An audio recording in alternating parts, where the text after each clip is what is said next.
শিশু রামিসার ধর্ষণের পর নৃশংসভাবে হত্যার প্রতিবাদে বুধবার রাজধানীতে বিক্ষোভ সমাবেশ ও মিছিল করেছে জামায়াতে ইসলামী। আইন শৃঙ্খলার অবনতির দায়ে এই কর্মসূচি থেকে স্বরাষ্ট্রমন্ত্রীর পদত্যাগ দাবি করা হয়েছে। বিরোধী দলীয় নেতা শফিকুর রহমান ফেসবুক পোস্টে রামিসার ধর্ষক ও খুনিদের দ্রুততম সময়ে বিচার দাবি করেছেন। রাজধানীর বাইতুল মোকাররম জাতীয় মসজিদের দক্ষিণ গেটে যখন হাজার হাজার মানুষ সমবেত হয়ে স্লোগান দিচ্ছিল, তখন প্রতিটি কণ্ঠে ধ্বনিতবোধ ছিল এক চরম ক্ষোভ আর বিচার পাওয়ার তীব্র আকুতি। এই প্রতিবাদ কেবল একটি শিশুর জন্য ছিল না, বরং দেশের ভেঙে পড়া আইনশৃঙ্খলা পরিস্থিতির বিরুদ্ধে এটি ছিল এক গণবিস্ফোরণ।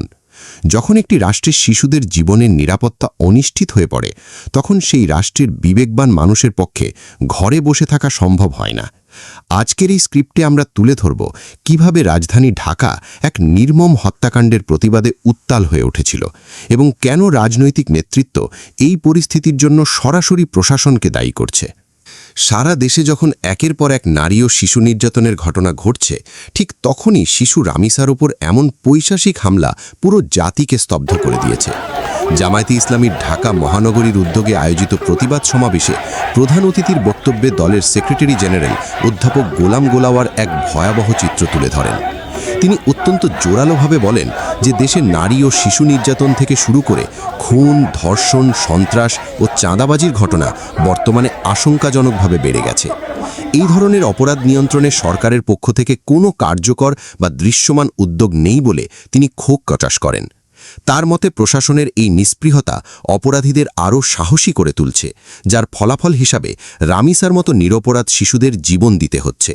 সমাবেশে উপস্থিত জনতা সমস্বরে স্বরাষ্ট্রমন্ত্রীর পদত্যাগ দাবি করেন, কারণ তাদের মতে আইন শৃঙ্খলা রক্ষার প্রাথমিক দায়িত্ব পালনে সরকার এবং সংশ্লিষ্ট মন্ত্রণালয় সম্পূর্ণভাবে ব্যর্থ হয়েছে।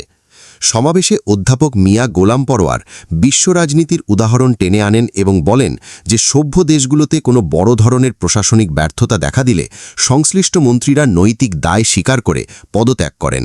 অথচ আমাদের দেশে এর সম্পূর্ণ বিপরীত চিত্র দেখা যাচ্ছে, যেখানে মন্ত্রীরা ব্যর্থতা স্বীকার করার বদলে উল্টো অন্যের ওপর দায় চাপানোর রাজনীতিতে লিপ্ত রয়েছেন। তিনি অভিযোগ করেন যে দেশের আইন শৃঙ্খলা পরিস্থিতি এখন নিয়ন্ত্রণের বাইরে চলে গেছে এবং এর জন্য দায়ী বিচারহীনতার সংস্কৃতি। যখন একটি অপরাধের বিচার হয় না, তখন সমাজে অপরাধ প্রবণতা দীর্ঘস্থায়ী রূপ নেয়। রামিসা হত্যার ঘটনায় স্বরাষ্ট্রমন্ত্রী কিংবা সরকারের কোনো পর্যায়ে দায়িত্বশীল ব্যক্তির কার্যকর ভূমিকা দেখা যায়নি, যা অত্যন্ত দুঃখজনক এবং অপমানজনক। বক্তারা বলেন, যখন জনগণের জানমালের নিরাপত্তা নিশ্চিত করা যায় না, তখন সেই সরকারের ক্ষমতায় থাকার কোনো নৈতিক অধিকার থাকে না। এই প্রতিবাদ সমাবেশের একটি বিশেষ দিক ছিল নির্দিষ্ট রাজনৈতিক সংগঠনের নেতাকর্মীদের অনৈতিক আচরণের সমালোচনা। গোলাম পরোয়ার দাবি করেন যে বিশেষ একটি দলের নেতাকর্মীদের যৌন লালসার কারণে আজ দেশের নারী ও শিশুর জীবন চরম হুমকির মুখে পড়েছে। সামাজিক যোগাযোগ মাধ্যমে ছড়িয়ে পড়া বিভিন্ন অডিও বার্তার প্রসঙ্গ টেনে তিনি বলেন, যখন কোনো নেতার পক্ষ থেকে কম বয়সী মেয়েদের নিয়ে অসংলগ্ন নির্দেশনা ভাইরাল হয়, তখন সাধারণ মানুষের নিরাপত্তা বলে আর কিছু অবশিষ্ট থাকে না। সরকার নিজের দলের অপরাধীদের বিরুদ্ধে কোনো কঠোর ব্যবস্থা নিতে পারছে না, যার ফলে সমাজ আজ এক অরাজক পরিস্থিতির দিকে ধাবিত হচ্ছে। এই বিচারহীনতার সংস্কৃতি মূলত সামাজিক বিশৃঙ্খলার প্রধান কারণ হিসাবে চিহ্নিত হয়েছে। সমাবেশে নেতারা অত্যন্ত কড়া ভাষায় হুঁশিয়ারি দিয়ে বলেন যে অতীতের ব্যর্থতার গল্প শুনিয়ে বর্তমানের এই সংকটময় পরিস্থিতি আড়াল করা যাবে না। রাজধানীর এই প্রতিবাদ সমাবেশ কেবল জামায়াতের শীর্ষ নেতাদের বক্তব্যের মধ্যে সীমাবদ্ধ ছিল না, বরং এটি এক বিশাল জনসমুদ্রে পরিণত হয়েছিল। ঢাকা মহানগরীর দক্ষিণের আমির নুরুল ইসলাম বুলবুল এই সমাবেশ পরিচালনা করেন এবং সভাপতির বক্তব্যে বলেন যে রামিসা হত্যাকাণ্ড দেশের ইতিহাসের নিকৃষ্ট অসভ্যতার এক চরম উদাহরণ। বর্তমান সরকার দায়িত্ব নেওয়ার অল্প সময়ের মধ্যেই অসংখ্য লোমহর্ষক ঘটনা ঘটলেও আইন শৃঙ্খলে পরিস্থিতির কোনো ইতিবাচক পরিবর্তন দেখা যাচ্ছে না। মহানগরের আরেক নেতা মোহাম্মদ সেলিম উদ্দিন অত্যন্ত মর্মস্পর্শীভাবে উল্লেখ করেন যে এত বড় একটি নৃশংস ঘটনার পরও সরকারের কোনো প্রতিনিধি কিংবা স্বরাষ্ট্রমন্ত্রী শিশু রামিসার পরিবারের পাশে দাঁড়াতে যাননি। তাদের সান্ত্বনা দেওয়ার ন্যূনতম প্রয়োজনীয়তাও রাষ্ট্র অনুভব করেনি, যা সাধারণ মানুষের মনে তীব্র ক্ষোভের সঞ্চার করেছে। নেতারা মনে করেন জনগণের মতের বিরুদ্ধে গিয়ে অপরাধীদের আশ্রয় দিলে সরকারের অস্তিত্ব হুমকির মুখে পড়তে পারে। সমাবেশ শেষে একটি বিশাল বিক্ষোভ মিছিল বাইতুল মোকাররম দক্ষিণ গেট থেকে শুরু হয়ে রাজধানীর গুরুত্বপূর্ণ সড়কগুলো প্রদক্ষিণ করে। মিছিলটি পুরো পথ জুড়ে গুলিস্তান, জিরো পয়েন্ট এবং পল্টন মোড় হয়ে বিজয়নগর এলাকায় গিয়ে শেষ হয়। মিছিলের পুরো পথ জুড়ে নেতাকর্মী ও সাধারণ মানুষ খুনি ও ধর্ষকদের দৃষ্টান্তমূলক শাস্তির দাবিতে স্লোগান দিতে থাকেন। তারা বলেন যে রামিসার খুনিদের বিচার না হওয়া পর্যন্ত এই রাজপথ শান্ত হবে না।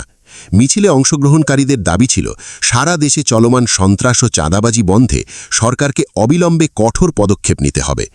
যদি সরকার অপরাধীদের নিয়ন্ত্রণে ব্যর্থ হয় তবে জনগণ নিজেদের নিরাপত্তা নিশ্চিত করতে রাজপথকেই বেছে নেবে বলে তারা হুঁশিয়ারি দেন। এই কর্মসূচি রাজধানীর রাজপথে এক নতুন চাঞ্চল্যের সৃষ্টি করে এবং সাধারণ মানুষের মধ্যে বিচারের আশা জাগিয়ে তোলে। শিশু ধর্ষণ ও হত্যার এই প্রতিবাদের ঢেউ কেবল জামায়াতে ইসলামীর মূল দলের কর্মসূচির মধ্যে সীমাবদ্ধ ছিল না। মহিলা জামায়াতের পক্ষ থেকে এক বিবৃতিতে অত্যন্ত উদ্বেগজনক তথ্য তুলে ধরা হয়েছে। সংগঠনটির সেক্রেটারি নুরুন্নিসা সিদ্দিকা জানান যে গত মাত্র 9 দিনের ব্যবধানে দেশে অন্তত 5 জন শিশুকে হত্যা করা হয়েছে। এই পরিসংখ্যান প্রমাণ করে যে শিশুরা আজ নিজ দেশেই কতটা অনিরাপদ অবস্থায় রয়েছে। তিনি এই ধরনের প্রতিটি ঘটনার বিচার বিশেষ ট্রাইব্যুনালের মাধ্যমে সম্পন্ন করার জোরালো দাবি জানান। একইভাবে ইসলামী শিশু শিবিরও এই ধর্ষণ ও হত্যাগুলোকে বিচ্ছিন্ন ঘটনা হিসেবে দেখতে নারাজ। সংগঠনটির শীর্ষ নেতারা এক বিবৃতিতে বলেন যে গত কয়েক মাসে দেশজুড়ে নারী ও শিশু নির্যাতন এক চরম পর্যায়ে পৌঁছেছে এবং এটি একটি ধারাবাহিক অপরাধের অংশ। তারা মনে করেন রাষ্ট্রের শৈথিল্যের কারণেই অপরাধীরা এভাবে একের পর এক পৈশাসিক ঘটনা ঘটাতে সাহস পাচ্ছে। রাজধানীর রাজপথ রাতের অন্ধকারেও এই প্রতিবাদের সাক্ষী হয়েছিল। বুধবার রাতে ঢাকা বিশ্ববিদ্যালয় এলাকায় মশাল মিছিল করেছে জাতীয় ছাত্র শক্তি, যারা রামিসার খুনিদের ফাঁসির দাবি জানায়। তরুণ প্রজন্মের এই স্বতঃস্ফূর্ত অংশগ্রহণ প্রমাণ করে যে শিশু সুরক্ষার দাবিটি আজ কেবল একটি দলের নয়, বরং এটি জাতীয় দাবিতে পরিণত হয়েছে। একই দাবিতে জগন্নাথ বিশ্ববিদ্যালয় এলাকায় মানববন্ধন কর্মসূচি পালন করে ইসলামী ছাত্র সংস্থা। এছাড়া জাতীয় সমাজতন্ত্রী দল বা জাসদও ক্রমবর্ধমান খুন ও ধর্ষণের ঘটনায় গভীর উদ্বেগ প্রকাশ করেছে এবং সুষ্ঠু বিচার নিশ্চিত করার আহ্বান জানিয়েছে। বিভিন্ন সংগঠন ও শ্রেণীপেশার মানুষের এই ঐক্যবদ্ধ প্রতিবাদ সরকারকে এক কঠিন বার্তার মুখোমুখি করেছে। অপরাধীর পরিচয় যাই হোক, তাদের কোনোভাবেই ছাড় দেওয়া হবে না, এই মানসিকতাই ছিল সকল প্রতিবাদের মূল ভিত্তি। মানবিকতার খাতিরে জামায়াতে ইসলামীর নেতারা সরাসরি ভুক্তভোগী পরিবারের পাশে দাঁড়িয়েছেন। ঢাকা মহানগরী উত্তরের আমির মোহাম্মদ সেলিম উদ্দিন ব্যক্তিগতভাবে রামিসার পরিবারের সাথে দেখা করেন এবং তাদের এই কঠিন সময়ে ধৈর্য ধরার সান্ত্বনা দেন। তিনি স্পষ্ট করে বলেন যে বিচারের দাবি আদায় না হওয়া পর্যন্ত তারা এই পরিবারের পাশে থাকবেন। অন্যদিকে স্থানীয় সাংসদ কর্নেল অবসরপ্রাপ্ত আব্দুল বাতেনও রামিসার পরিবারের সাথে দেখা করে অপরাধীদের সাজা নিশ্চিতে প্রতিশ্রুতি দিয়েছেন। বিরোধী দলীয় নেতা শফিকুর রহমান তার সামাজিক যোগাযোগ মাধ্যমে দেশের এই নাজুক পরিস্থিতি ও শিশুদের জীবনের নিরাপত্তা নিয়ে এক আবেগঘন পোস্ট দেন, যেখানে তিনি অপরাধীদের দ্রুততম সময়ে বিচার করার প্রয়োজনীয়তা তুলে ধরেন। সকল পক্ষের এই চাপ ও প্রতিক্রিয়া প্রশাসনকে দ্রুত পদক্ষেপ নিতে বাধ্য করবে বলে অনেকে আশা করছেন। পুরো পরিস্থিতির সারমর্ম করলে এটি পরিষ্কার যে শিশু রামিসা হত্যাকাণ্ড কেবল একটি সাধারণ অপরাধ নয়, বরং এটি রাষ্ট্রের আইন শৃঙ্খলা ব্যবস্থার গভীর ক্ষতকে উন্মোচিত করেছে। বিচারহীনতার সংস্কৃতি এবং রাজনৈতিক ছত্রছায়ায় অপরাধীদের আস্ফালন সাধারণ মানুষের জীবনকে দুর্বিষহ করে তুলেছে। জামায়াতে ইসলামীর এই বিশাল বিক্ষোভ সমাবেশ এবং রাজপথের স্লোগান কেবল ক্ষমতার রাজনীতির অংশ নয়, বরং এটি জননিরাপত্তার অধিকার আদায়ের লড়াই। স্বরাষ্ট্রমন্ত্রীর পদত্যাগের দাবি কেবল একটি রাজনৈতিক স্টান্ট নয়, বরং এটি প্রশাসনের চরম ব্যর্থতার প্রতি জনগণের অনাস্থার বহিঃপ্রকাশ। যদি সরকার দ্রুত অপরাধীদের গ্রেপ্তার করে বিশেষ ট্রাইব্যুনালে বিচার নিশ্চিত করতে না পারে, তাহলে এই ক্ষোভের আগুন আরও ছড়িয়ে পড়বে। অদূর ভবিষ্যতে দেশ ও জাতির স্বার্থে এবং শিশুদের নিরাপদ আবাসভূমি নিশ্চিত করতে প্রশাসনের প্রতিটি স্তরে স্বচ্ছতা ও জবাবদিহিতা নিশ্চিত করা আজ সময়ের দাবিতে পরিণত হয়েছে। আজ রামিসা হারিয়ে গেছে, কিন্তু আমাদের আগামী প্রজন্মকে সুরক্ষিত রাখতে এই বিচারের লড়াই অব্যাহত রাখা প্রতিটি নাগরিকের নৈতিক দায়িত্ব।